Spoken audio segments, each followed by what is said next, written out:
यहां पर सुन लीजिए, ये जो अपना टॉपिक है ये कोऑर्डिनेशन कंपाउंड है, ठीक है। कोऑर्डिनेशन कंपाउंड से हरियाणा बोर्ड में 5 क्वेश्चंस पूछे जाएंगे, एक एक नंबर के पूछे जाएंगे। सीबीएसई बोर्ड में भी 5 नंबर के ही क्वेश्चंस पूछे जाएंगे, लेकिन कुछ क्वेश्चन 2 मार्क्स के और कुछ क्वेश्चन 1 नंबर के पूछे जाएंगे। अब इसमें से किस टॉपिक से क्या पूछा जाएगा वो जरा ध्यान से सुन लीजिए, और वही अपने आज का टॉपिक रहेगा। वो अपना टॉपिक तो सबसे पहले एक क्वेश्चन यू का यू याद कर लो। What is spectrochemical series? What is spectrochemical series? Spectrochemical series क्या है वो मैं समझाऊंगा 2 मिनट के बाद, ठीक है। जब आप ये जानेंगे तो ये आपकी मदद करेगा वैलेंस बॉन्ड थ्योरी के टाइम में, क्योंकि इसके बगैर आप वैलेंस बॉन्ड थ्योरी को एक्सप्लेन नहीं कर सकते। एक क्वेश्चन हरियाणा बोर्ड में IUPAC नाम से पूछा जाएगा। सीबीएसई बोर्ड में हो सकता है कि 2 क्वेश्चन IUPAC से पूछ दिए जाए, लेकिन हरियाणा बोर्ड में एक ही क्वेश्चन पूछा जाएगा। वैलेंस बॉन्ड थ्योरी से आपसे एक क्वेश्चन पूछा जाएगा।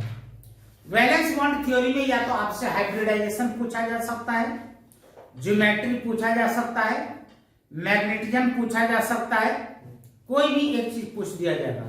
कोई एक कंपाउंड दे दिया और आपसे पूछ दिया कि बताओ ये पैरामैग्नेटिक है, ये डायमैग्नेटिक है, ये इसका हाइब्रिडाइजेशन कितना है, ये इसका ऑक्सीडेशन नंबर क्या है, इस तरीके से। एक क्वेश्चन यहां पर वर्नर थ्योरी से पूछा जा सकता है। वर्नर थ्योरी से किस तरीके से पूछा जाएगा? कोई एक कंपाउंड आपको दे दिया गया और पूछा जाएगा कि जब इसे आप वाटर में डिजोल्व करते हैं तो यह कितने आयंस देंगे। How many numbers of ions when it dissolve into water. यदि मान लीजिए कि मैं आपको यहां पर यह कह दूं K4 FeCN6 और यह कंपाउंड आपको दे दिया गया और आपसे पूछा गया कि यह कितने आयंस प्रोवाइड करेगा। जब इसे वाटर में आप डिजोल्व करेंगे तो ये कितना आयंस प्रोवाइड करेगा। एक क्वेश्चन इस टाइप का होगा। केवल मैं अभी आपको टॉपिक बता रहा हूं, टाइप बता रहा हूं, एक्सप्लेन थोड़ी देर के बाद करूंगा। एक क्वेश्चन आपसे यहां पर क्रिस्टल फील्ड थ्योरी के बारे में पूछा जा सकता है। एक क्वेश्चन 1 नंबर का क्रिस्टल फील्ड थ्योरी से रिलेटेड पूछा जा सकता है। उसके बाद एक क्वेश्चन या तो आइसोमेरिज्म से, जरा देख लीजिएगा, यदि यह डिलीट हो गया होगा तो इससे नहीं पूछेगा, और यदि डिलीट नहीं हुआ होगा तो इसमें से एक क्वेश्चन पूछा जाएगा, ठीक है। या तो फिर कुछ इस तरीके का क्वेश्चन पूछा जा सकता है। क्वेश्चन क्या है कि आपको वहां पर कंपोनेंट्स के नाम दे दिए जाएंगे। जैसे फॉर द एग्जांपल कि मैंने आपको यहां पर दे दिया कि भाई ये पोटासियम, आयरन और साइनाइड से मिलकर के बना हुआ एक कंपाउंड है। उसी तरीके से यहां पर आपको दिया जा सकता है कि copper, fluorine, sulphate, chlorine, bromine और वाटर से मिलकर के यहां पर बना हुआ एक कंपाउंड है। इससे कई कंपाउंड बन रहे हैं, कितने? ABC 3 कंपाउंड बन रहे हैं। अब यदि A को आप BaCl2 के साथ रिएक्ट कराते हैं तो यह व्हाइट प्रेसिपिटेट देता है। यदि B कंपाउंड को आप AgNO3 के साथ रिएक्ट कराते हैं तब भी यह व्हाइट प्रेसिपिटेट देता है। यदि C कंपाउंड को आप AgNO3 के साथ रिएक्ट कराते हैं यह येलो प्रेसिपिटेट देता है। तो आपको यहां पर बताना है कि A, B और C का मोलिकुलर फॉर्मूला क्या होगा, ठीक है। तो एक इस तरीके का क्वेश्चन हो सकता है। जनरली आप लोग इस तरह की क्वेश्चंस की तैयारी करेंगे, 5 मार्क्स आपके सिक्योर हो जाएंगे। बात करते हैं हम लोग 1 नंबर से, स्पेक्ट्रोकेमिकल सीरीज। यहां पर हम लोग स्पेक्ट्रोकेमिकल सीरीज में देखेंगे,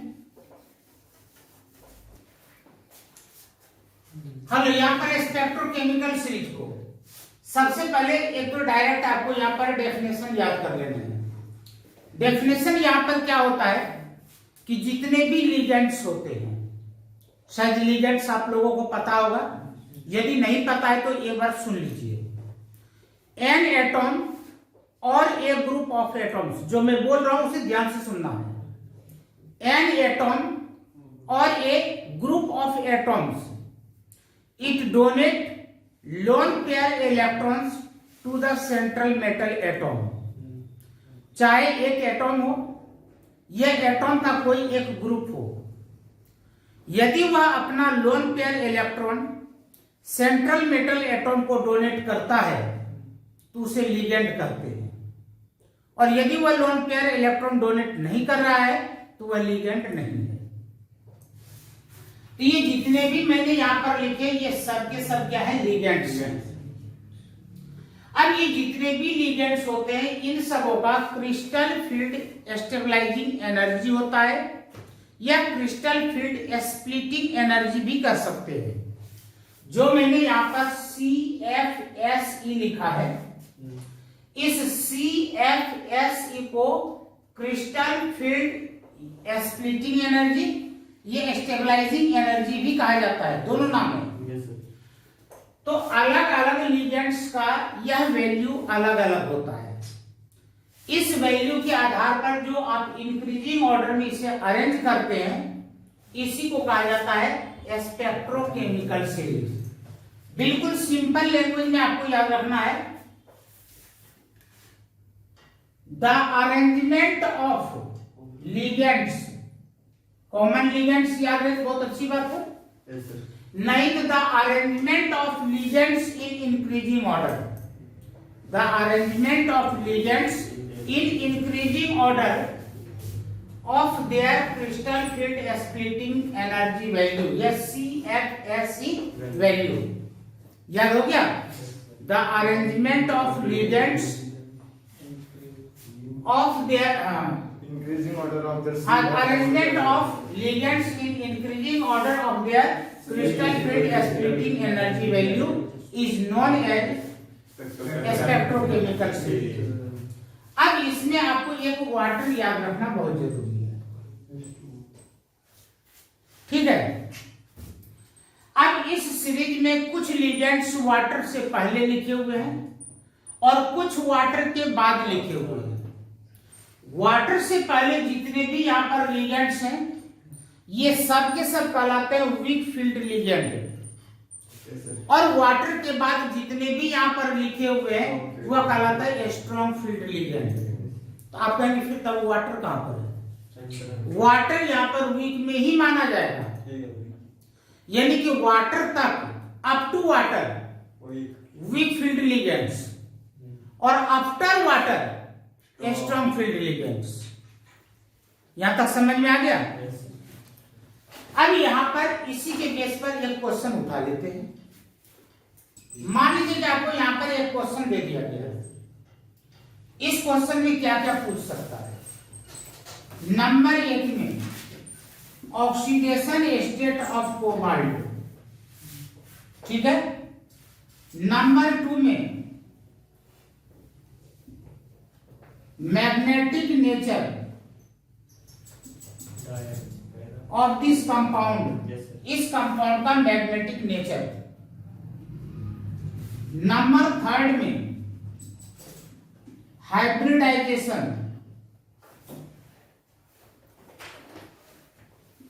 हाइब्रिडाइजेशन। नंबर 4 में टाइप ऑफ कॉम्प्लेक्स,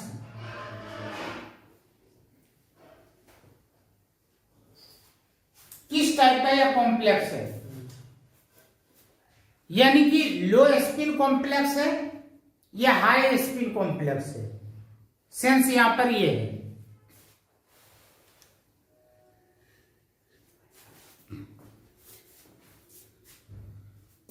उसके बाद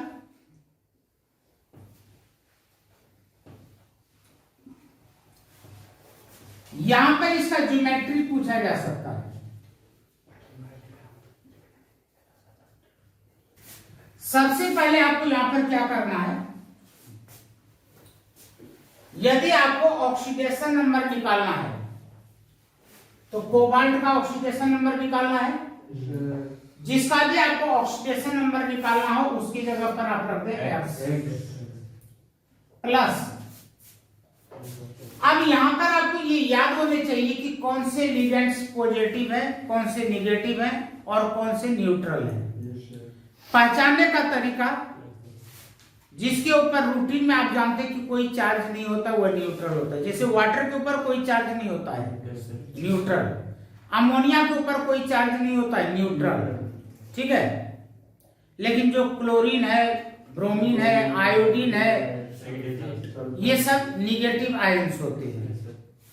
तो यहां पर हम लोग देख रहे हैं कि सल्फेट के ऊपर क्या होता है, SO4 2 निगेटिव। तो यहां पर सल्फेट के ऊपर 2 निगेटिव चार्ज है, इसका ऑक्सीडेशन नंबर -2 मानेंगे। जो ब्रोमीन है, ब्रोमीन के ऊपर 1 निगेटिव चार्ज होता है तो -1 माना जाएगा। और अमोनिया चूंकि न्यूट्रल लिगेंड है तो इसके ऊपर कोई चार्ज नहीं है, तो यहां पर हम लोग लिखेंगे 0 × 5। फिर यहां पर -1 और फिर यहां पर -2। अब इस पूरे कंपाउंड में यहां से लेकर के यहां तक देख लीजिए, कहीं भी इसके ऊपर प्लस या माइनस लिखा हुआ नजर नहीं आ रहा है, तो इक्वल टू क्या हो गया, 0। यहां पर x - 1 - 2 इक्वल टू 0, यानी कि x - 3 equal to 0, x equal to plus का 3। समझ में आ गया।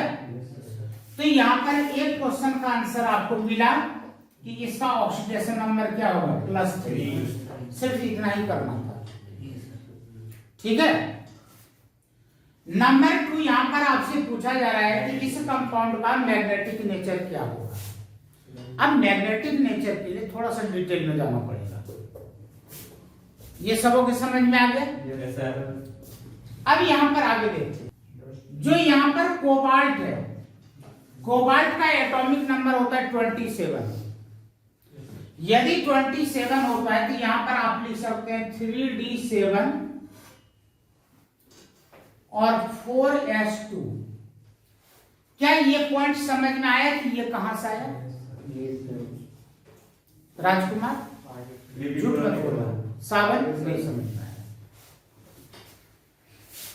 आप इलेक्ट्रॉनिक कॉन्फ़िगरेशन लिखने के लिए +1 में सीखे होंगे 1s2 2s2 2p6 3s2 3p6 4s2 3d7।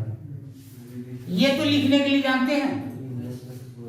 इन सबों का सम आपके कितने होने चाहिए, 27 होने चाहिए।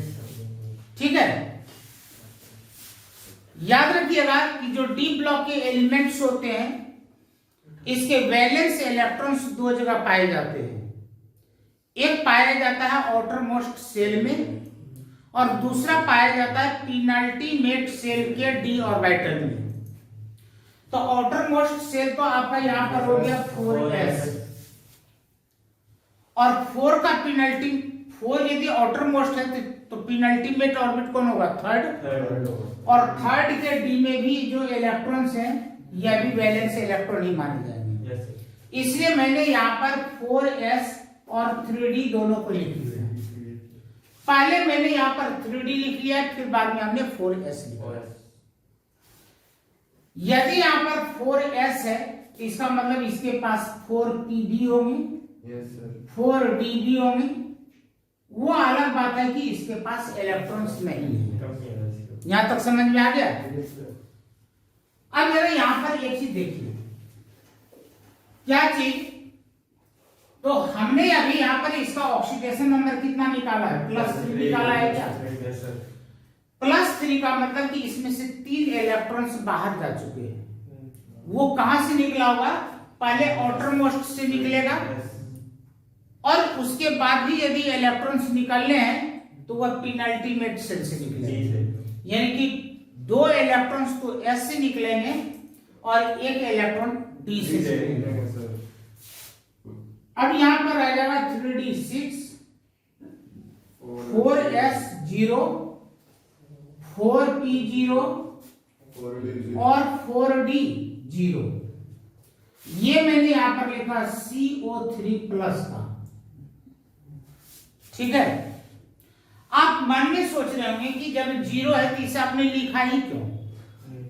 इसके पीछे कुछ कंसेप्ट छुपा हुआ है, क्योंकि मैं यहां पर आपको वैलेंस बॉन्ड थ्योरी पढ़ा रहा हूं, और वैलेंस बॉन्ड थ्योरी में आप एक चीज याद रखिएगा, यहां पर जो हाइब्रिडाइजेशन होता है उसमें N-D, NS, NP और ND ऑर्बिटल यूज होते हैं।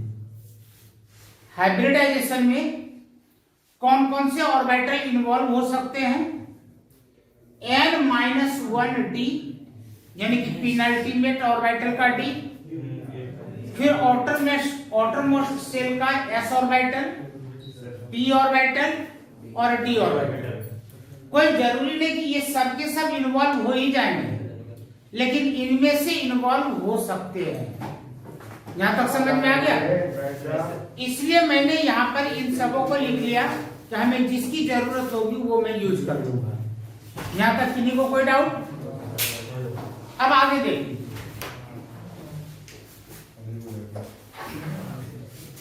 अब यहां पर आप इसके इलेक्ट्रॉन्स को शो करेंगे ऑर्बिटल के अंदर। जो D होता है, D के अंदर 5 बॉक्सेस बनाते हैं, 1 2 3 4 और 5। S में आपने एक बॉक्स बनाया, P में आपने यहां पर 3 बॉक्सेस बना दिए, और D में आपने यहां पर 5 बॉक्सेस बनाए, 1 2 3 4 और 5। यहां पर 6 इलेक्ट्रॉन्स हैं, 1 2 3 4 5 और ये 6 हो गया। ये सब के सब अभी क्या है? बिल्कुल खाली है। अभी यह किस स्टेट में है? ग्राउंड स्टेट में। अभी किस स्टेट में है? ग्राउंड स्टेट में। ऐसे ग्राउंड तो कहा नहीं जा सकता, क्योंकि यहां से तो इलेक्ट्रॉन्स निकले ही हैं। चलिए अब हम लोग अपने टारगेट की ओर मूव करते हैं। अब आपको यहां पर यह देखना पड़ेगा कि कोबाल्ट को लोन पेयर कौन डोनेट कर रहा है? अमोनिया डोनेट कर रहा है और ब्रोमीन डोनेट कर रहा है। यहां पर कोबाल्ट को लोन पेयर कौन डोनेट कर रहा है? अमोनिया और ब्रोमीन। यानी कि इस स्क्वायर ब्रैकेट के अंदर मेटल के अलावे जो भी नाम होगा वो सब के सब लिगेंड्स होते हैं। इस कोऑर्डिनेशन स्फीयर के अंदर, इस बॉक्स के अंदर जितने भी आपको यहां पर अदर एलिमेंट्स या अदर ग्रुप्स नजर आ रहे हैं एक्सेप्ट मेटल, ये सब के सब लिगेंड्स कहलाते हैं। अब आपको इसमें देखना पड़ेगा कि इसमें कौन स्ट्रॉन्ग है और कौन वीक है। जरा देखो, इसमें यहां पर अमोनिया को देखिए, वाटर के बाद आया है क्या? तो यह स्ट्रॉन्ग है, और ब्रोमीन यहां पर क्या है? ब्रोमीन वीक है। यदि मान लीजिए कि कहीं पर किसी कंपाउंड में या तो दोनों लिगेंड्स वीक हों, तब तो यह इलेक्ट्रॉनों का पेयरिंग नहीं कर पाएगा। मान लीजिए कि यहां पर एक से ज्यादा डिफरेंट लिगेंड्स हों और सभी लिगेंड्स वीक ही हों, तो यह इलेक्ट्रॉनों का पेयरिंग नहीं कर पाता है। ध्यान से सुन लीजिएगा, ठीक है। लेकिन यदि एक भी यहां पर लिगेंड्स स्ट्रॉन्ग आ जाए या सभी लिगेंड्स स्ट्रॉन्ग आ जाए, तो यह इलेक्ट्रॉनों का पेयरिंग करता है। यहां तक समझ में आ गया? जिन्होंने शुरू में मेरे से पढ़ा होगा उनको मैंने बताया था कि जितने भी सेंट्रल मेटल एटॉम होते हैं सबों का कोऑर्डिनेशन नंबर फिक्स होता है। जितने भी सेंट्रल मेटल एटॉम होते हैं, आप अपने पुराने नोटबुक को पलट करके देख लेंगे, मैंने लिखवाया था कि किसका कोऑर्डिनेशन नंबर कितना होता है। तो मेरे जानकारी के हिसाब से कोबाल्ट के 6 कोऑर्डिनेशन नंबर होते हैं।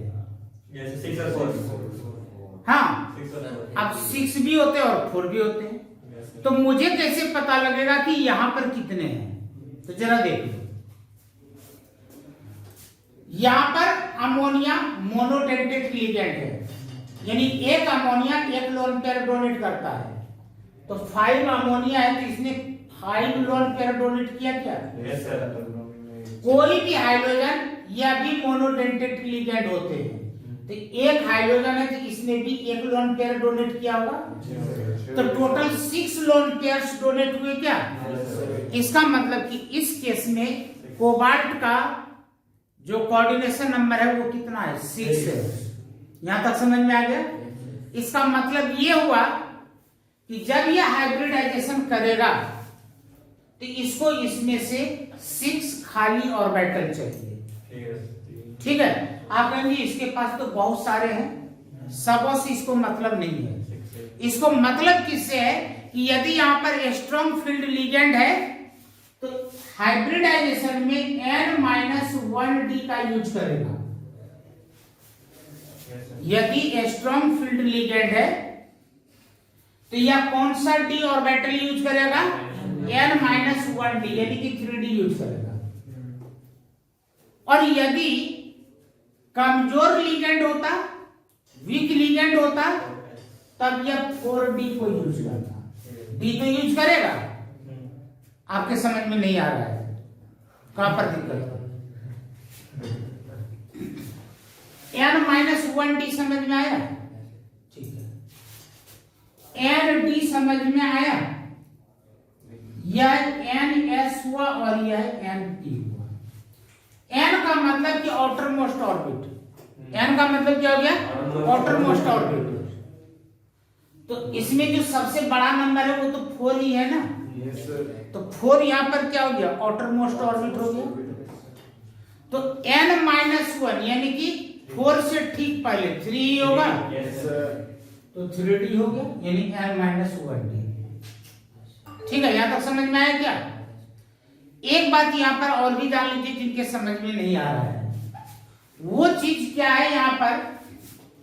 वो चीज यहां पर जो आपको यहां पर कोऑर्डिनेशन नंबर मिलेगा, या जनरली जो मैंने आप लोगों को पढ़ाया होगा सिल्वर को छोड़कर, या तो कोऑर्डिनेशन नंबर मैंने बताया होगा 4, या तो कोऑर्डिनेशन नंबर मैंने बताया होगा 6।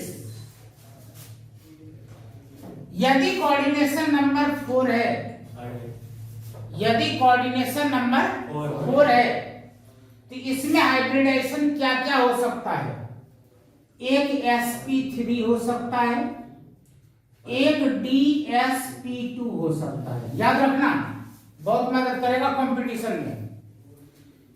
If coordination number is 4, then in this case hybridization will be either sp3 or dsp2. If coordination number is 6, then hybridization will be either d2sp3 or sp3d2। यदि coordination number 4 है तो hybridisation क्या हो सकता है? या तो sp3 हो सकता है या तो dsp2 हो सकता है। यदि कोऑर्डिनेशन नंबर 6 है तो हाइब्रिडाइजेशन क्या हो सकता है? d2sp3 हो सकता है या तो sp3d2 हो सकता है। यहां तक समझ में आ गया? तो इस कंपाउंड में कोऑर्डिनेशन नंबर क्या आया? 6 आया क्या? Yes, sir. तो हाइब्रिडाइजेशन या तो ये वाला होगा या तो ये वाला होगा। Yes, sir. अब ये पता कैसे लगेगा कि कौन सा हाइब्रिडाइजेशन होगा? तो देखिए, यदि स्ट्रॉन्ग फील्ड लिगेंड है, यदि स्ट्रॉन्ग फील्ड लिगेंड है तो हाइब्रिडाइजेशन होगा d2sp3, और यदि वीक फील्ड लिगेंड है तो यहां पर हाइब्रिडाइजेशन होगा sp3d2। समझ में आ गया? Yes, sir. इसमें अमोनिया है जो कि स्ट्रॉन्ग फील्ड लिगेंड है, Yes, sir. इसके कारण कौन सा हाइब्रिडाइजेशन होगा? Strong. d2sp3 होगा। समझ में आ गया? Yes, sir. यदि d2sp3 होगा तो यानी कि पहले d यूज कर रहा है, यानी कि ये वाला d यूज कर रहा है। यदि ये हाइब्रिडाइजेशन होता तो ये लास्ट में डी है, यानी कि वो लास्ट वाला डी यूज कर रहा है। किन्हीं को कोई डाउट? तो अब यहां पर खाली ऑर्बिटल तो है ही नहीं, ठीक है। अब मान लीजिए कि आपके क्लास में कोई एक ताकतवर बच्चा है, ठीक है, समझ गए। और ये उधर से आया और यहां पर ब्रिजेश बैठा हुआ है। ब्रिजेश को कहा भाई पर हट ले, कहा मैं तो नहीं हटता, गर्दन में हाथ दिया, उठा के फेंक दिया, बैठ गया, क्योंकि ताकतवर है, स्ट्रॉन्ग फील्ड लिगेंड है। यदि अक्षय यहां पर बैठा हुआ है और ब्रिजेश अब आ गया, कहा भाई हट जा, अरे परे हटे, कड़िया जाकर के बैठ,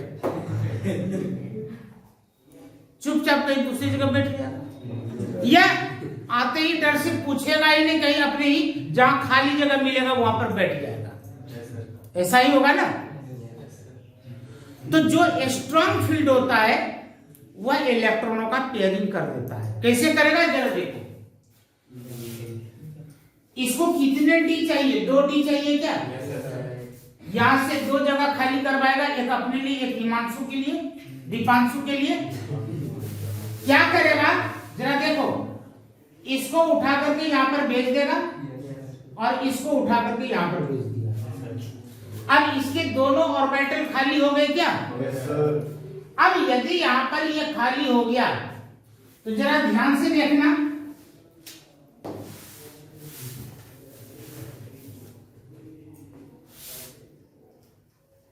यहां पर जो 5 ऑर्बिटल्स थे 1 2 3 4 और 5, ये तो पहले से ही पेयर्ड था। ये यहां पर आकर के ये भी पेयर्ड हो गया और ये यहां पर आकर के ये भी पेयर्ड हो गया, 2 खाली हो गए। ये हमारा खाली था ही और ये भी अपना खाली था। इसको शुरू वाला 2 डी चाहिए, एक एस चाहिए और 3 पी चाहिए। कितने की जरूरत है? इसकी तो कोई जरूरत ही नहीं है। यह क्या करेगा, इसको इंटरमिक्स कर देगा, यानी कि हाइब्रिडाइज कर देगा। कौन सा हाइब्रिडाइजेशन हुआ? D2sp3। पता लगा? इतना तो मैंने आपको समझाने के लिए बताया, नहीं तो आंसर तो हमें यहीं पर मिल गया था। आंसर तो अपने को यहीं पर मिल गया था, ताकि आपको अच्छे तरीके से समझ में आ जाए, इसलिए मैं यहां तक पहुंचा। और यहां पर पहुंचने पर मुझे एक और गिफ्ट मिल गया। वो गिफ्ट क्या मिला? हमें इसके मैग्नेटिक नेचर का पता लग गया। क्या पता लगा जरा ध्यान से देखिए। यदि यहां पर सब के सब डब्बे भरे हुए हो, यानी कि 2-2 इलेक्ट्रॉन्स हो, यानी कि if all are paired then it's magnetic nature will be diamagnetic. और यदि इनमें से कोई भी एक ऐसा डब्बा हो जिसमें कि एक ही अनपेयर्ड इलेक्ट्रॉन हो, तो फिर वह क्या कहलाएगा? पैरामैग्नेटिक कहलाएगा। तो आपको यहां पर इसका मैग्नेटिक नेचर का भी पता लगा क्या? तो वैलेंस बॉन्ड थ्योरी के आधार पर आप इस तरीके से करेंगे। तो हम लोगों ने यहाँ पर ऑक्सीडेशन नंबर निकालने के लिए सीख लिया, हाइब्रिडाइजेशन का पता हमने कर लिया, मैग्नेटिक नेचर का पता कर लिया। अब यहाँ पर एक मैंने कहा था टाइप ऑफ कॉम्प्लेक्स, इससे देखिए उसका भी पता लग गया कि यह किस टाइप का कॉम्प्लेक्स बनाया। अब देखो यहां पर यदि इलेक्ट्रॉन अंदर वाले डी के यहां पर आ गया, यानी इस डी के अंदर यदि इलेक्ट्रॉन आ रहा है तो इसे कहा जाता है लो स्पिन कॉम्प्लेक्स या इनर ऑर्बिटल कॉम्प्लेक्स। याद हो गया? यदि इलेक्ट्रॉन अंदर की ओर आ गया तो इनर ऑर्बिटल कॉम्प्लेक्स या लो स्पिन कॉम्प्लेक्स। यदि इलेक्ट्रॉन इस डी में चला जाता, यदि इलेक्ट्रॉन बाहर वाले डी में चला जाता तो इसे कहते हैं हाई स्पिन कॉम्प्लेक्स। इसे क्या कहते हैं? High spin complex, outer orbital complex. यानी कि बाहर वाला ऑर्बिटल है तो आउटर ऑर्बिटल, या जंप करके ऊपर गया है तो हाई स्पिन हो गया, नीचे आ गया लो स्पिन हो गया। समझ में आया क्या? तो चारों क्वेश्चन का आंसर आपको यहां पर मिला। किन्हीं को कोई डाउट? कोई दिक्कत नहीं। इन चार में से एक क्वेश्चन श्योर है, क्योंकि आपको पता है कि HBSC में 5 क्वेश्चन आए हैं और वो एक एक नंबर के आए हैं। CBSE में भी हो सकता है कि एक एक नंबर के दे दे। जब बात चल रही है कि 35 क्वेश्चंस छोटे छोटे दिए जाएंगे तो ये भी दिए जा सकते हैं। किन्हीं को कोई डाउट तो नहीं? अब चलिए यहीं पर एक बात और कर लेते हैं।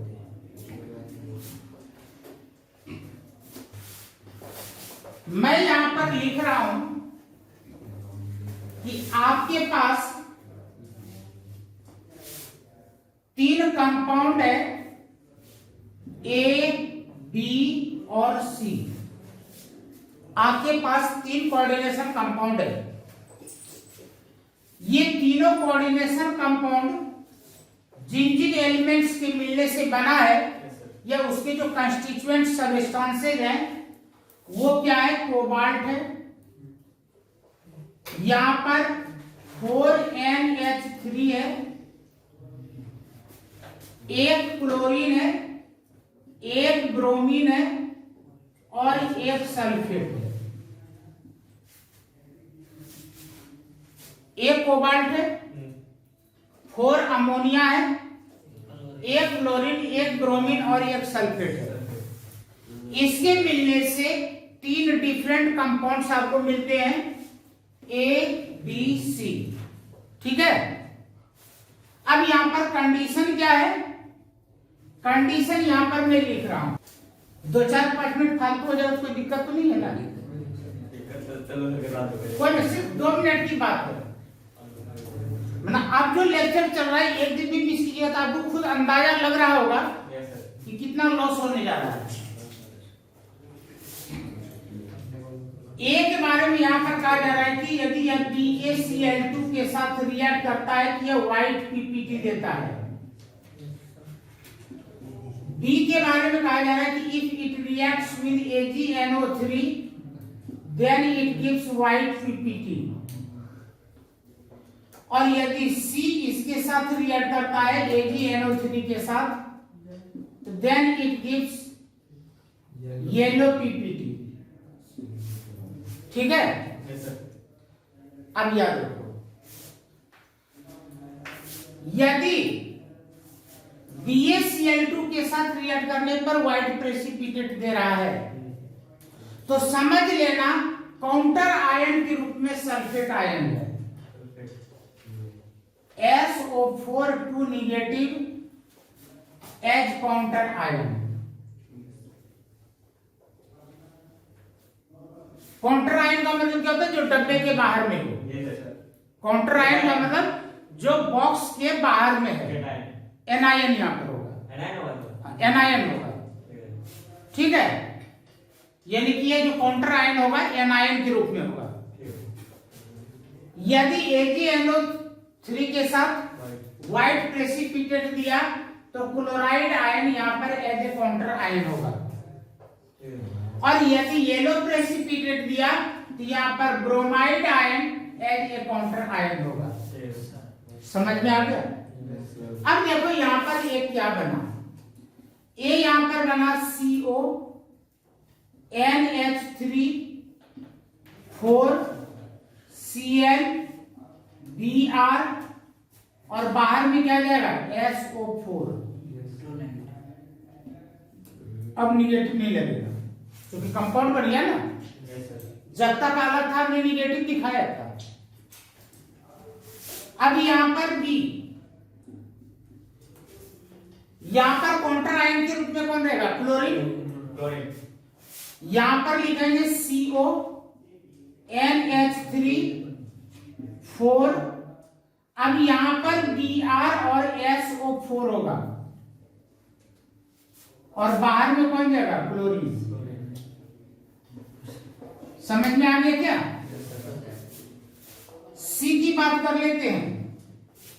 यहां पर CO, यहां पर NH3 4, इस बार बाहर कौन जाएगा? Br। यहां पर Cl SO4 और यहां पर Br। पता लग गया क्या? कोई दिक्कत? Thank you.